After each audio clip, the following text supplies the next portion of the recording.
Welcome to Golden Goose Tales. Get ready to follow Alice down the rabbit hole into a world full of talking animals, magical surprises, and whimsical adventures. Sit back, relax, and let your imagination take flight in this enchanting story of Alice's adventures in Wonderland. Alice was sitting by the riverbank one sunny afternoon. She was very bored. Nothing exciting was happening at all. Suddenly, a white rabbit ran past her. But this was no ordinary rabbit. He wore a little waistcoat, and out of his pocket he pulled a watch. "Dear, oh dear, I shall be late," he cried, hurrying along. Alice jumped to her feet. A talking rabbit with a pocket watch. She had never seen such a thing before. Without a second thought, she ran after him. The rabbit popped into a hole under the hedge. Alice followed and tumbled down, down, down into a deep tunnel. She passed shelves full of jars, maps and books. The fall seemed to go on forever. At last, thump! She landed gently on a floor in a hallway lit by golden lamps. Alice wandered through the hallway. She found a tiny door, far too small for her to squeeze through. On a glass table lay a tiny golden key and a little bottle with a label that read, "Drink me." Alice took a sip. Suddenly she shrank smaller and smaller until she was just the right size to slip through the tiny door. Through the keyhole, she could see a beautiful garden. Curious, Alice wondered what would happen if she ate the cake labelled "Eat me." So she nibbled a small bite. To her surprise, she grew taller, so tall her head touched the ceiling. Poor Alice burst into tears. Her giant tears made a pool on the floor.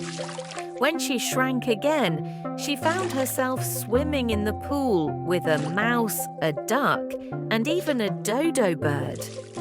They all paddled together, splashing about. After leaving the pool, Alice encountered the white rabbit again.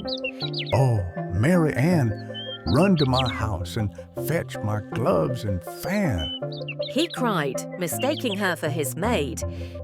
He hurried her to his little house, asking her to fetch his gloves. But inside she found another cake. Curious, she took a bite. Whoosh! She grew so large that her arms and legs stuck out of the windows. Outside, the rabbit and other animals panicked, throwing pebbles at the giant girl in the house. Finally, she shrank back to normal size and left. Alice wandered into the forest. There she found a blue caterpillar sitting on a mushroom, calmly smoking a hookah pipe. "Who are you?" the caterpillar asked lazily. Alice hardly knew anymore. After all the shrinking and growing, the caterpillar told her, "One side of this mushroom will make you grow. The other will make you shrink." Alice carefully broke off pieces to keep in her pockets. Alice next came to a duchess's house where a grinning cat sat in a tree. "This is the Cheshire Cat," said the duchess. The cat grinned wider and wider. "Would you tell me, please, which way I ought to go?" Alice asked. "That depends on where you want to get to," purred the cat. "We're all mad here." Then, poof! The cat vanished, leaving only its grin floating in the air. Alice came upon a long table set for tea. The Mad Hatter, the March Hare, and a sleepy dormouse were gathered around. "Have some tea," said the hare. Alice sat down, but the tea party was the strangest she had ever seen. Riddles with no answers, cups moving about, and everyone talking nonsense at once.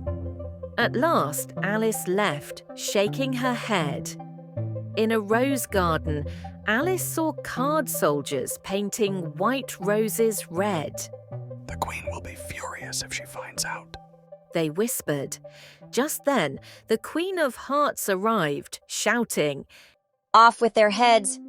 To Alice's surprise, the Queen invited her to play croquet, but instead of mallets, they used flamingos, and instead of balls, they used hedgehogs. The game was pure chaos. Later, the Queen sent Alice to meet the mock turtle and the griffon. They danced the lobster quadrille and sang silly songs about schools of fish and nonsense lessons.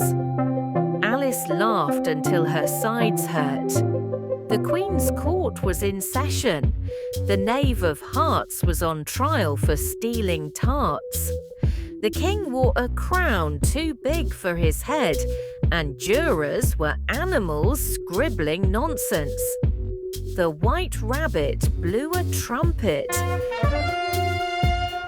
Call Alice. Alice suddenly found herself growing taller and taller. I won't be afraid of you. She cried to the Queen. Off with her head. Roared the Queen. But the card soldiers flew into the air, swirling around Alice like a storm of playing cards. Just then, Alice woke up. She was lying on the riverbank, the sun shining, the breeze gentle. It had all been a curious, wonderful dream. Or had it? So that's the end of today's Golden Goose Tale. Alice's curiosity leads her into Wonderland, where the impossible becomes possible. Although she faces challenges, her willingness to explore helps her learn and grow. If you had enjoyed this whimsical tale, please subscribe for more stories like this. Bye-bye, my little friends. See you next time.